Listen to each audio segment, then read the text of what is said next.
Hello, everybody, and welcome to the Teach China Graduate Program Pre-Departure session for 2021. Thank you all very much for joining me, especially on a bank holiday weekend. I know that many of you will certainly have things that you would certainly rather be doing this weekend. But I think it is really important that we do find time to get together, to speak with one another, and to update you all on the current pre-departure process for looking to live, work, and teach in China. So once again, thank you all so much for joining us today, and hopefully we'll be able to answer any questions that you might have. We do have Opportunity China colleague live in the chat today who will be on hand to answer any questions that you might have throughout the talk today, but I will be stopping at various junctions to answer any questions that you might have. If you do have any questions at all whatsoever, please do feel free just to pop them inside the chat box on the right hand side. Ask them at any time whatsoever during the talk, but do be conscious that I might not be answering them all in real time. So without further ado, let's get started. So I'd just like to first of all introduce myself. For those of you who don't know me, haven't spoken with me yet, my name is Will Perrins. I'm the Partnerships and Recruitment Manager for Opportunity China. I've been working with Opportunity China for the last 4 or so years, helping graduates and teachers go out to China for the very first time, get used to the country, get used to the schools, as well as recruiting those from various different universities around the country. I myself was a teacher in China for several years. I worked at a number of different types of institutions. I would usually spend around half of the year in the United Kingdom and half of the year in China. A lot of my life is there. So I've been affected quite a bit by the events this year and restrictions that are on this year. So I can give you a little bit of a first-hand perspective as well on some of the difficulties and some of the hurdles that there are to overcome. However, that's not to say that it's all entirely doom and gloom. There are a lot of reasons to be positive about, which we'll talk about very shortly. But let's have a look at what we're going to cover today initially. Well, first of all, we're going to just briefly go over elements of document authentication and visa processing.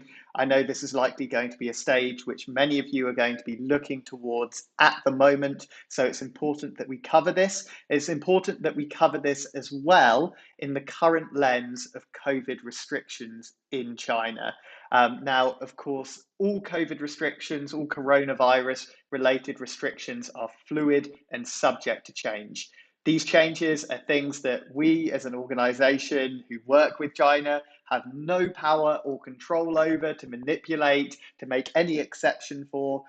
China takes coronavirus and COVID-19 extremely seriously, and its policies can change instantly and can as well be very different depending on the territories in which you are in.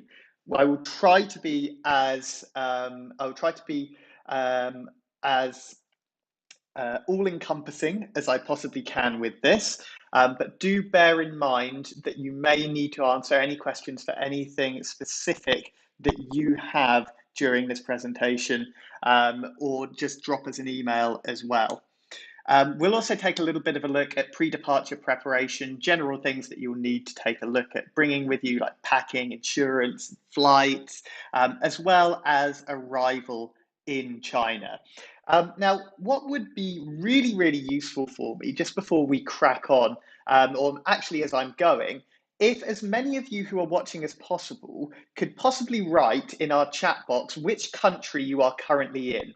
I'm assuming the majority of you will likely be in the United Kingdom, but this will just help me have a little bit of a vantage point in terms of what to speak about directly, as some countries are different. So if as many of you as possible who are watching can just write in the country that you're in and that you will be applying from, that would be fantastic.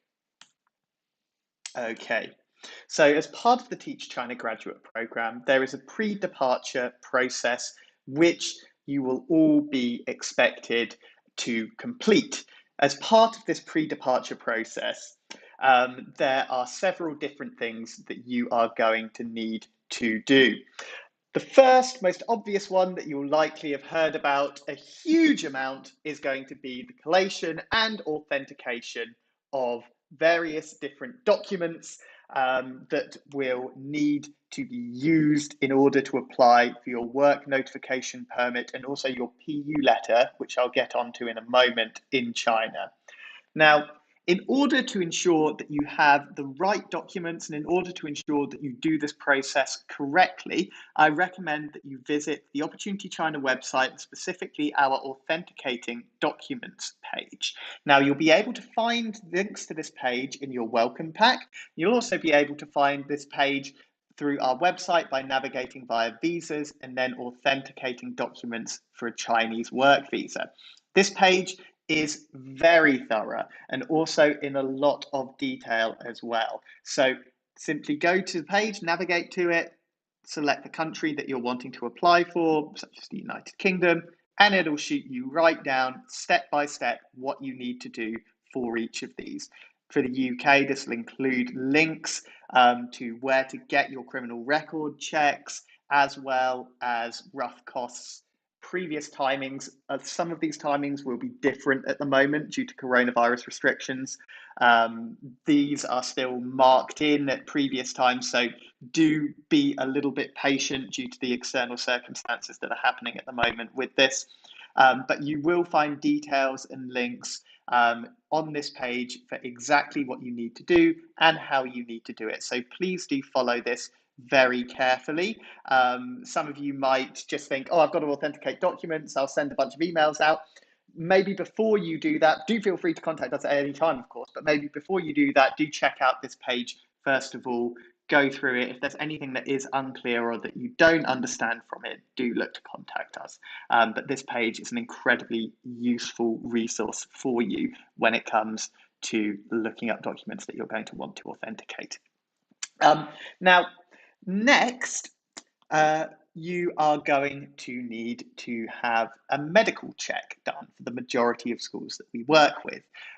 Previously, the medical check, some schools would have waivers where you wouldn't actually need to complete this check. You would simply need to sign a form saying that you're fit and healthy, and you would have your medical check completed in China afterwards.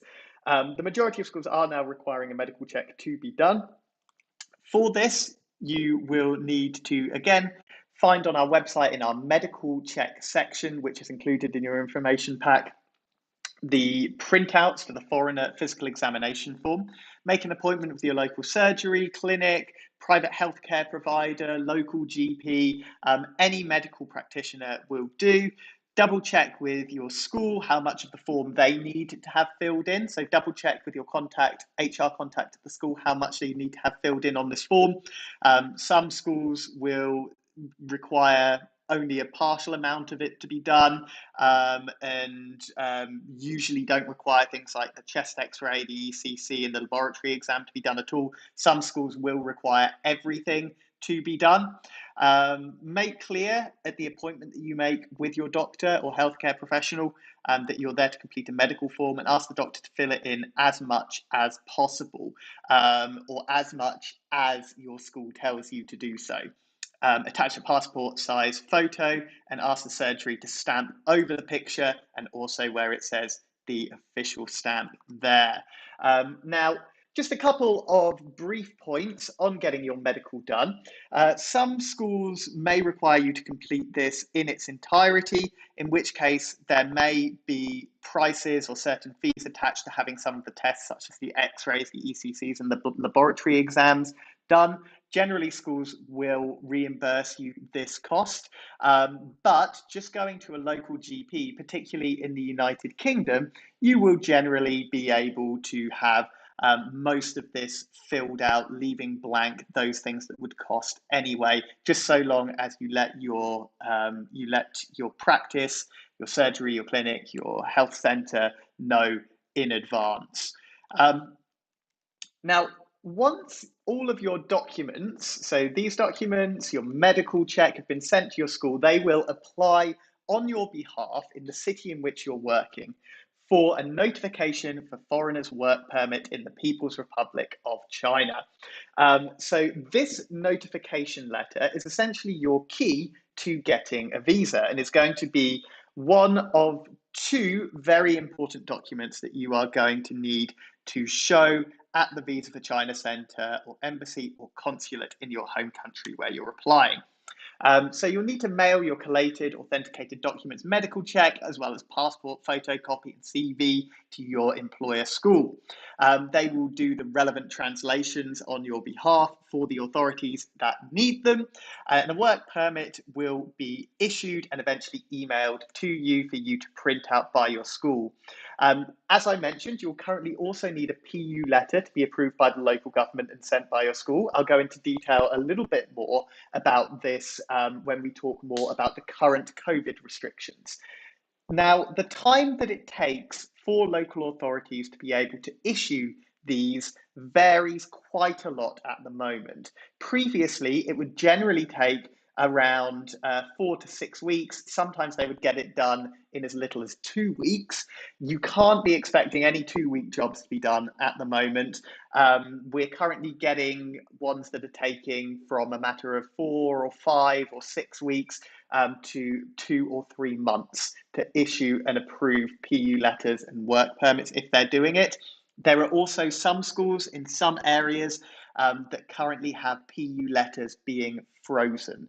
So the areas in which the schools are based are currently not allowed to issue any PU letters at all to any foreigners looking for work employment unless they are very, very, very high ranking businessmen overseeing huge turnovers, or those who are going to work in China in industries that are seen as being critical at this time, which are generally healthcare professionals as opposed to teachers. However, there are regions, there are schools, there are organisations which are currently able to issue PU letters, but don't necessarily take something that you've heard online or heard someone say that no PU letters are being issued or no letters for foreigners to be able to work are being issued at the moment. That's not true. They are, but it depends where you are and who you're working with. Now, you'll also want to apply. So once you have received your PU letter and your work permit notification letter, you'll want to apply for your Z visa.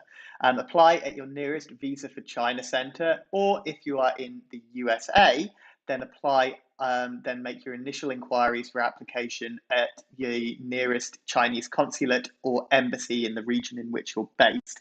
Again, follow the guidelines that we've put in the authentication of documents for China page for the precise information on that. Check the conditions of application in your country as well. This is very important. So if you're in the United States, or indeed if you're in New Zealand, where you also need to apply at your consulate or embassy, go to your consulate or embassy's website and check on their recent notifications. If you are applying in any other country, follow this link, visaforchina.org.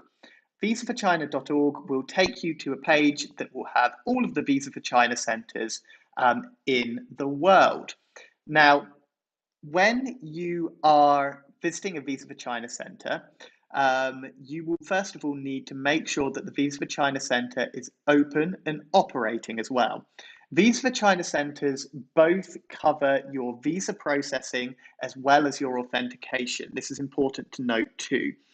So when I was talking about authenticating documents, these will need to be authenticated at the Visa for China Centre. So let's just go first of all to the UK and to London. Here we can see a notice that comes up, and these notices will come up on each Visa for China Centre, telling you what the current status of the Visa for China Centre is in terms of allowing applications. In accordance with the government requirements, the Visa for China Centre in London will be temporarily closed from December the 22nd till further notice. As you can see, they will not be accepting any further visa or legalization applications until further notice. And also, those who have emergency appointments that have already been made, you will need to ensure you come in at a relevant time slot. But when these centres do open back again, you'll be able to use the step-by-step guidance, which will show you exactly what you need to do, whether you need to whether you're at the stage of authenticating your documents or whether you're at the stage of applying for your visa. You'll simply need to follow the steps for that, look at the general bits of information as well. And when you feel confident and ready to be able to do so, simply go to Quick Access and you'll be able to make an initial online application, both for your authentication of your documents, but also for your visa. So make sure, once again, you check very, very regularly what the updates are from your Visa for China Centre in your area. This is going to be one of the best sources of information for you when it comes to knowing what the regulations are at any particular time. And bear in mind, Chinese authorities will sometimes change things and it won't necessarily be obvious to you. What I've found in the last 8 months has been that the best source of information for recent updates has been on the Visa for China Centre, on the websites, on those little notifications that pop up or in their news section. So check these regularly. We will, of course, update you on any major changes that happen as well. But for your own peace of mind, it's worth checking these regularly. For a Z visa appointment, you will need to ensure that you book an adequate appointment time and bring all the necessary documents as advised by the Visa for China Centre or Embassy. So these will include printed copy of your application, appointed printout, passport photo, work notification invitation letter, and your PU letter, which have been sent as well. You'll also be required to submit your fingerprints as well as your passport. The service will generally take between 3 and 4 days in the majority of Visa for China centres. However, this may be subject to change throughout COVID. Again, keep note of all of the news and information on the Visa for China Centre website for the centre that you are going to make your application in. Now, before you leave, make sure, of course, that you have your flight booked. I will talk in a little bit more detail in a moment about booking flights, the types of flights you may well be likely to have to book. Make sure you pay and download your VPN, of course, as well. We'll send you much more information on that when you're at the stage where you're ready to go. Check off everything from any packing lists that you might have. Make sure that you have taken out adequate travel insurance. We work with Ensley Insurance in the UK to provide insurance packages for those who are heading out to live, work and teach in China. Make sure you download and install WeChat. And don't forget all of your original authenticated documents to bring with you in a physical form. Now, these are very basic. These are things that you should be doing. And these are things that all those who have left or gone to China in the past 4 or 5 years have done. Of course, there are several changes because of a very big elephant in the room, which are the COVID-19 changes and further regulations and things to be aware of. Now, on the 28th of March, China initially shut its borders to all foreigners who were looking at coming into China, even if they held valid residence permits or in-date visas. Only those who had visas that were going to be issued after the 28th of March were allowed into the country. They relaxed this to allow those who had residence permits in around August time. And they have since strengthened this in several different areas and are being a little more country specific now in terms of the regulations required for those going into the country. I shall do my best to tell you about all of the different requirements that there now are when it comes to entering China, the first of which will be a PU letter requirement. So previously, that important document that you were going to need to have before going to China was going to be your work permit notification letter. Once you'd sent your authenticated documents, that is all that you would have needed. However, now there is a requirement for what's called a PU letter. Due to the COVID-19 pandemic, any foreigner looking to go to China will need to receive a PU letter. This is issued by the local government official in the city in which you're working in China, and it is applied for by your school. There's no way for you independently to check up on the process of your PU letter being issued. It is a very opaque system. Your school will be chasing them up very regularly, so it's worth being very patient with you, as they can vary a lot in terms of waiting time, as I mentioned earlier. And the authorities that are policing these can change their mind at any moment on when they can be issued. So again, being patient with this is incredibly important. There are also disruptions to visas for China and to Chinese embassies and visa for China center processes. So the London, as I can see, the majority of you are from the UK, so I will focus a little bit on the UK, but I know that there are some who are from the US, South Africa as well. So the London Visa for China Centre is currently closed. It closed on the 22nd of December. It's worth mentioning that just within the last couple of days, Edinburgh, Manchester and Belfast all announced as well that they are going to be closed from December the 29th until further notice. Now, what this essentially means in a UK sense is that you will not be able to complete your final step of authentication for your documents or apply for your visa at this current time if you are in the United Kingdom. This doesn't mean that you can't start these processes, such as beginning to get your documents authenticated, getting them notarized by a public notary, and then receiving your apostille from the Foreign Commonwealth Office. You can certainly go about beginning that process, and you can certainly go about beginning getting your medical form completed as well. But you won't be able to just yet have that final stamp placed in there. But that doesn't mean that you can't be getting on with these other things in preparation for laying the groundwork for being able to get that final step done. What this also means as well is that visas are currently not being issued. So if you have your documents already authenticated and you haven't made and confirmed an appointment with the visa centre in the last several weeks in the UK, then we will just need to be a little bit patient and just wait until we receive that notification that they're going to be opening up once again. Make sure that, again, you check your relevant visa centre for precise details and for information, and keep refreshing those pages and checking up on them as much as you can. There is, of course, as well, an issue of disruption to flights. So the vast majority of direct flight routes to China have been suspended over the last 10 months. Limited direct flights that are there are currently very expensive, especially at the moment, of course. Only Chinese are able to go back, but in the run up to Chinese New Year, there are a lot of Chinese students who have very wealthy families who are very high in demand for getting flights back to China for their holiday period. Transferring is not allowed at the majority of airports due to the current testing requirements that are needed to get into China.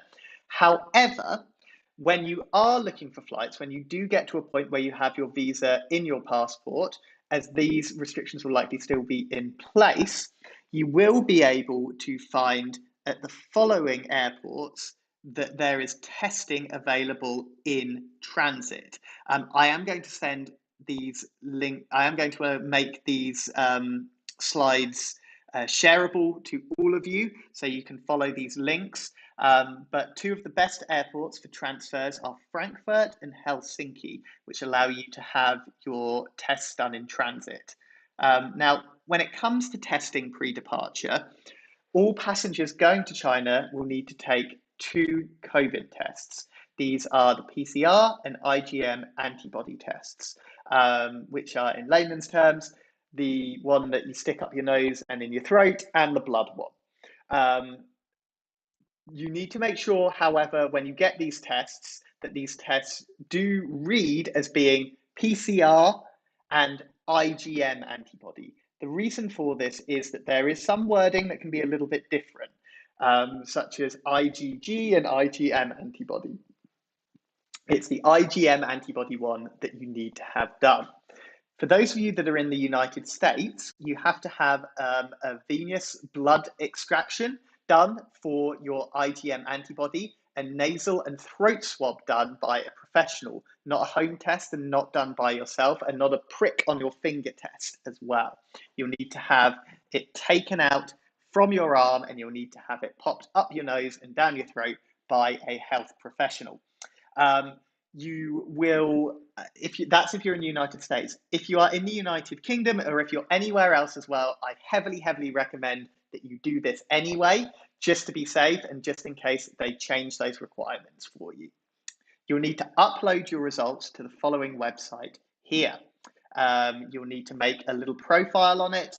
And what this will do is this will create an online certificate that will be sent to your nearest embassy that will approve your test results once you receive them. So you just need to register now, put your information in, and then upload pictures of your PCR and IgM test results when you receive them, and they will generally be approved by the online agents within about 15 minutes. Once you've got a green code that comes through that they'll send to you, once they've authenticated your results, you'll be cleared to fly, and you'll need to show this at the check-in desk at the airport when you leave. Some territories have approved clinic lists for different embassies. Make sure that you check your country's embassy for details of this. This particularly applies to the United States. However, in the United Kingdom at the moment, there are currently no approved testing sites.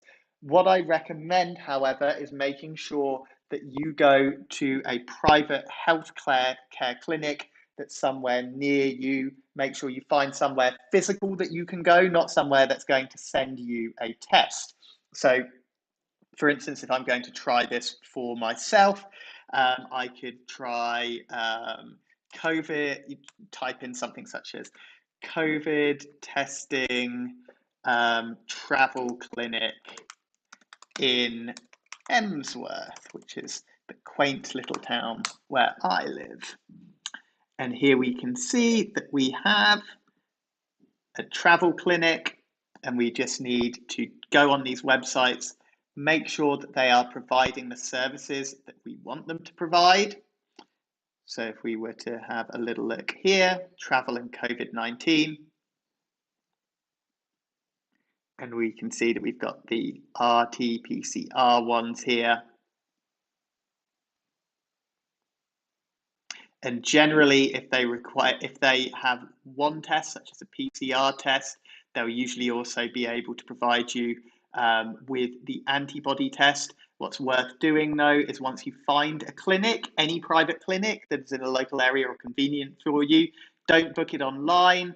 Make sure that you find a phone number for them, call them up, and ask them directly yourself if you are going to be, if they are going to be able to provide you with a PCR test and an IgM antibody test at the same time.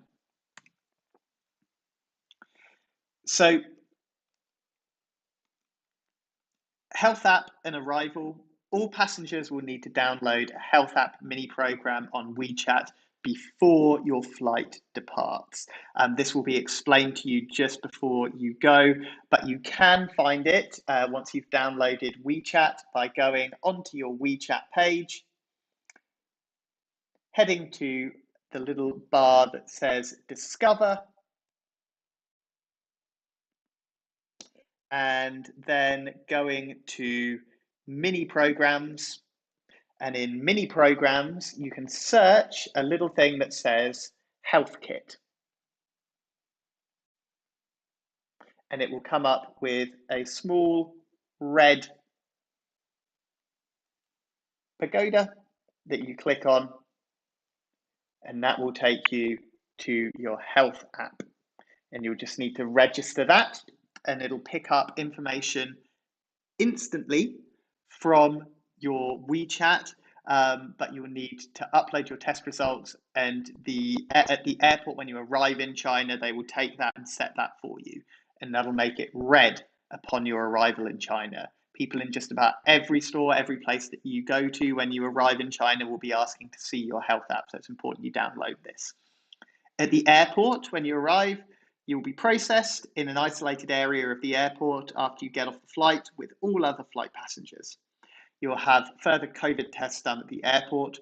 Generally, this will be both the PCR and the IgM antibody test. You'll then be escorted to bag collection area where you'll get your bags Again, this will be away from everyone else. It's important that before you leave, you order a temporary SIM card. We do have information on doing this, but at the airport, at the bag collection area, in the majority of airports in China, there is actually a little stall that's set up for those arriving in China for you to be able to buy a Chinese SIM card. You'll be taken to buses where you will then be transported to your quarantine hotel. So in terms of your quarantine, you'll need to quarantine at your first port of arrival in China. So this will be the first city, the first place that you land in. So if you're going to be working, say, in Chengdu, but your flight is going into Shanghai, first of all, then you will quarantine in Shanghai. You will not get any other flight. You will not get any connecting flights. You will stay at your first port of call in China. Make sure you don't book any connecting flights or anything like that once you're in the country. You do not get to choose the hotel or place where you stay when you arrive in China. This will be allocated for you. And you also won't know where it is before you leave as well. But all hotels are very comfortable, very clean, very nice. There's no nightmare stories that are arising out of this. This is all done in a very orderly way. They're all absolute minimum 3-star, all the way up to 5-star in many places. It is a little bit of a luck of the draw if you get a really, really nice one. But I don't know of anybody who has any experience in being placed in anywhere that isn't comfortable, clean, and modern. They'll all have Wi-Fi, all have connections. You'll be required to pay on arrival, and your school will organise this with you. So make sure you stay in touch with them. So make sure that you have your school's contact available via WeChat when you go to check in, and pass the phone over to the person at reception, so your school will be able to pay for you, or will be able to transfer the funds over for you in some way. Your temperature will be checked each day, and you will have further COVID tests done, usually 2 or 3 more throughout your stay in quarantine. You will be in your room the entire time. You're not allowed to leave your room, to go outside to the corridors, to go downstairs. Your room is the only place where you go.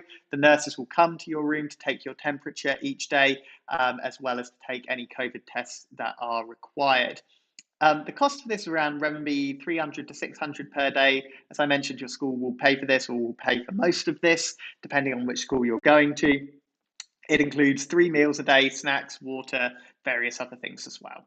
Some hotels will allow you to order in food and other items using apps such as Meituan or Xiaoele. But all of your food will be provided for you anyway. Your HR teams will be able to help you ordering things in if you are allowed to use them instead of using the apps yourself. It can be a little bit tricky when you're first there to navigate those sorts of apps. So do just make sure you stay in contact with your school. And you'll most commonly have 14 days of quarantine. Beijing has just announced a couple of days ago that they are increasing theirs to 21 if you arrive in Beijing. Some cities do have some unique processes. I won't go into too much detail with this with you, but on your individual bases, we will explain this to you more. But the rule of thumb is most have 14 days quarantine, and 14 days quarantine has been pretty much the case entirely since March for those who are coming back into China. So it will be very likely whenever you go out to China, be that in 3 months, be that in 6 months, that you will have to do a 14-day quarantine. Post-quarantine, your health app will turn green and you are good to go. You'll either be picked up by your school or at the hotel, or you'll proceed to the airport for your next flight destination. The hotels all have shuttle services that will take you to wherever you want to go as well. They're really, really friendly and really nice for people who are quarantining. You don't just sort of get dumped in the middle of nowhere. But for the majority of you, if you're in the city and quarantining in the city where you're going to work, your employer will pick you up. If you're not, then you'll be able to take the shuttle bus to the airport and catch a flight onwards. Some schools and areas in China will request that you take another 1 to 2 weeks settled at home in a kind of semi-quarantine before starting work.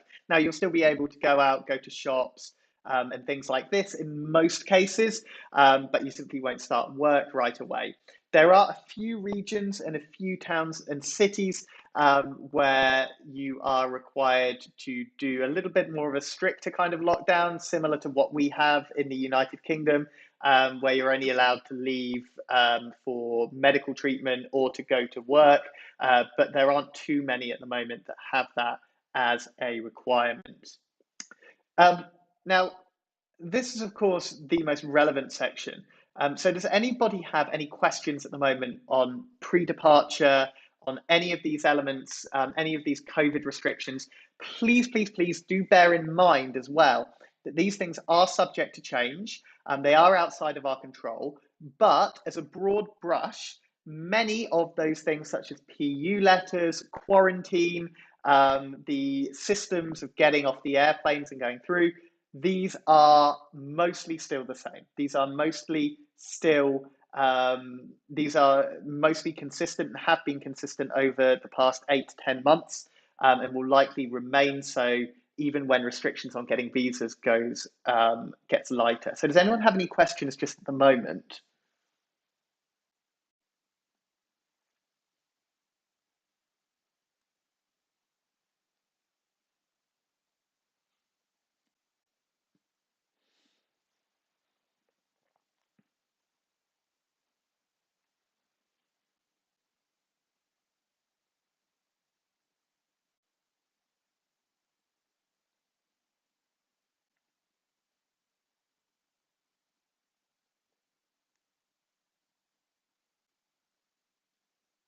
Okay, in which case, let's crack on and let's talk actually about arriving in China.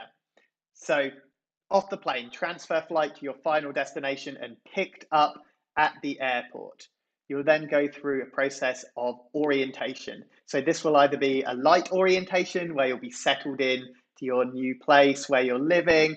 You'll be helped out with groceries, restaurants, getting shown all of the different apps and all the different things that you'll need to have once you're in China. Or if you are in a city or with an employer where you're going straight into work, then your orientation will be heading into work, watching lessons, getting your training, meeting all of your colleagues. This is the really exciting bit of arriving in China. Once you're off the plane as well and settled and moved into your new place, you will go with your school's HR for police registration, have your bank account set up, get your Chinese SIM card if you didn't get one at the airport earlier, and receive your in China health check as well. Um, these are all the first little steps that you're going to receive of really feeling that excitement. So your initial couple of weeks, that's your quarantine. You might see a few bright lights, see a few little glimpses of China, but upon arriving in the city, this is really where the excitement begins. What can you expect? Well, you can expect a massive size and scale. Living and working in China, the first thing that is going to hit you is just how big, how modern, how much light, how much energy, how much enthusiasm there is going to be around you. There is a huge amount of safety as well within this. Going out at night, you'll be able to walk the streets at midnight, 1 o'clock in the morning, go for some street food, have some beers with some friends at a restaurant. Nightlife scenes are with families and with people all around you, very healthy, very happy, and very safe in China. There aren't the sort of security concerns or lingering fears that you might have in countries like the UK or the USA in major cities. The safety that you feel in China, in addition to that size, scale, and lights, is absolutely fantastic. And that does lead to a bit of a day-night disparity. China looks like a different country day from night. During the day, you'll be able to walk around, you'll be able to see many beautiful parks, many beautiful places, but very often you will see architecture that comes from Soviet communist times, as well as bright skyscrapers that tower above you at night. All you'll see are those bright neon lights, those colorful displays that come out, and it really is something quite special when you first arrive. Another thing that you'll notice will be the noise, the traffic, and the energy. This is something that is so different to living quiet town lives or places in places in the UK or the United States, where just about everywhere you go, you'll feel hustle, bustle level. there's a huge scale in terms of the amount of people who live in these cities. And of course, people will be there to help you as well. And being a foreigner in China can be something of a unique experience. China has a population of around 1.4 billion people, the largest population on Earth, one fifth of the globe's population. 92% of the population are Han Chinese, and most of the other 8% are from the various different Chinese native ethnic groups. There has been very little permanent or long-term immigration from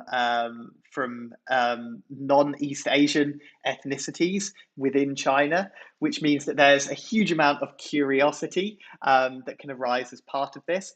And of course, the very different social and political models that will exist in China will be something that'll be incredibly interesting and really worth delving into as well. Something that's very important when you're in China is realizing this and realizing discretion, realizing that behaving in particular ways that you might behave in your home country might not necessarily be the right way to behave in China. Now, you can go through our previous year's training days and information webinars where we talk about cross-cultural understanding for this and get a really good in-depth view of things that are taboo, things that are normal that are in China, or things that might seem a little strange. Expat communities, there are a lot of different expat communities that exist within China in pretty much all cities. If you're in Beijing, if you're in Shanghai, these are obviously going to be a lot larger. If you're in second tier cities, these are often smaller and really, really close knit. They become like families to you. And one great thing about the China expat community, I can't speak much for many other expat communities in other countries, but being an expat in China, you will find, particularly in a smaller city, I say smaller city of 7, 8, 9 million people, you will find that all foreigners will be falling over themselves to help you because everyone has been in the position of being new in the country once they're there. A few quick do's and don'ts, though. Gift giving is a massive part of Chinese culture. So, giving gifts to your colleagues, your bosses when you arrive doesn't need to be anything massive or over the top, but something that is nice or something that represents your country is often really appreciated.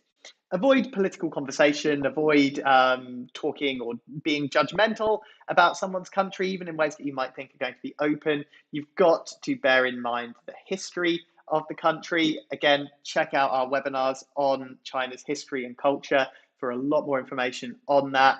But do really familiarize yourself with Chinese history and culture as well before you go to get a bit of a broader idea as to how and why China is different to you. A really great podcast on Spotify for you to check out is called the China History Podcast, or THC. It is absolutely fantastic. There is so much to it. The guy who does it is a professor called Laszlo Montgomery. He's a China expert. He's really entertaining and really, really accessible. So if you're ever doing any long drives or if you ever want to listen to something, do look up the China History Podcast and just binge it. It really gives you a great insight as to how and why there are certain attitudes and certain ways of doing things in China that are different to here. As part of that, they're sensitive to national criticism, so don't go around complaining about the country that you're living in all the time. Seems pretty common sense. And of course, there are different taboos as well. Check out our cultural videos to find out a little bit more about that. And also the importance of food. You'll find yourself very often being invited to dinners, very often being taken out to eat with and talk with lots of different people there. So does anybody have any final questions before we finish our session today? I'd be more than happy to do this. I see that our representative has answered a few of the questions already. In February to September. That's absolutely right. Just echoing what our colleague at Opportunity China has said there, the majority of schools will be very flexible with start dates. February is going to be unlikely. For the Teach China graduate program, we do often talk about February and September start dates. Don't worry. those are guidelines. There will be start dates available every month of the year that you will be able to go there. So don't worry if you can't go in February. It may be April or May. Um, Things are fluid. We are reacting to changes, but schools are being very patient as well as participants. So don't worry if it doesn't happen in February. It doesn't mean you'll necessarily have to wait all the way until September.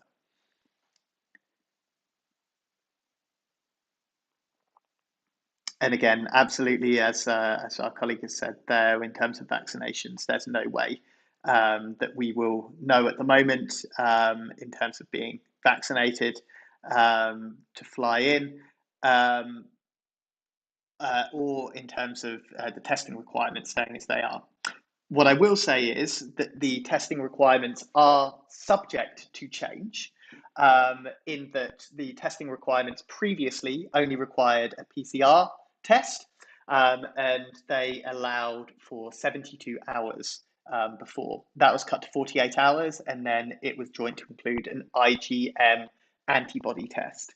Um, what is possibly worth noting actually within this is with the IgM antibody test, this can pick up if you have had COVID before, but it won't always pick up if you've had COVID. So if you're looking to go out to China and you've had and recovered from COVID, you may get a negative PCR test, but a positive IgM test.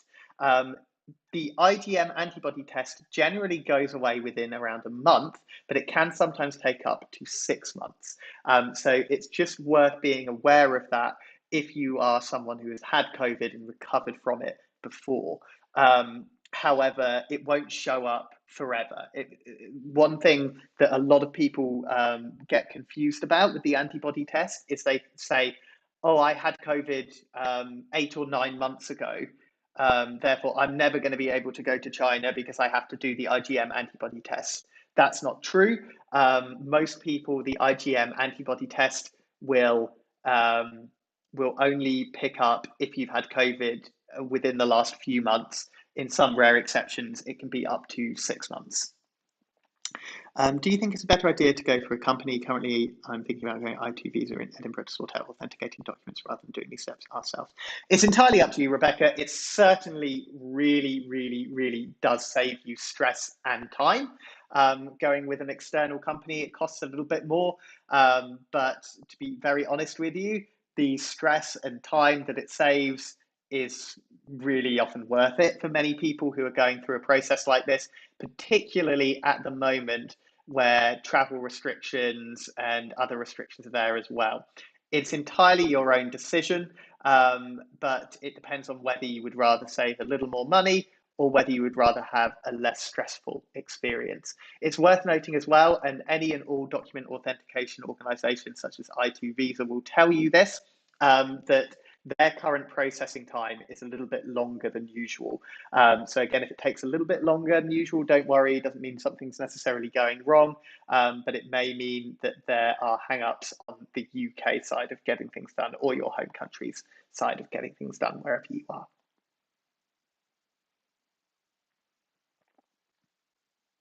Have any other questions just for the moment?